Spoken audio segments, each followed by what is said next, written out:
average natin na goal is at least 80-20. 80% win, 20% loss. Unfortunately, magaling masyado yung ating trader lately, 100% win. Ito, 94 pip. Okay, so naglagay po ako dito. Okay, nag-copy ako sa kanya. Naglagay ako ng $25. Ito po, yan. Tinan niyo po yung net investment. Tapos, 1457 na siya. This is 5 days. Okay? $25 lang. Hinayaan lang yan. Wala kang ibang gagawin dyan. Okay? 1457. So, 1457 minus 25. So, 1043 divided by 25. Okay, this is 41% profit in 5 days. Okay? So, hindi na rin masama. Okay? So, isipin mo, ang $25 mo naka-earn ng 41.72%. Or $25 ko naka-earn ng $14, no? Which is 41%. So, if that's 5 days. So, bilangin mo na lang, kapag ka nag 2 weeks yan, most likely, bumalik na rin yung value ng capital mo. Now, let's see the others experiences nila. Very transparent po, makikita nyo naman. Click nyo yung smart trader, tinan nyo yung copy traders, ito po. Yan, ito, nagpasok siya ng 317. In 8 days time, 304. Almost 100% na siya. Ito, nagpasok ng 178. In 1 week's time, 146. Almost 100%. Nagpasok ng 300. In 3 days times, 125. Oh. So, alos 1/3, no? So, mga at least 30, mga 35% in 3 days.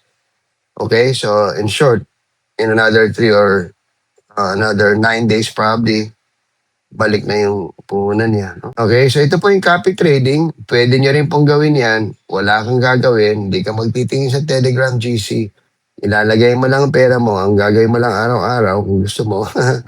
Panoorin mo yung pera mo lumalaki. Okay? So yun po yung aking ginagawang video ngayon. This is just actual. By the way, legit ba, no?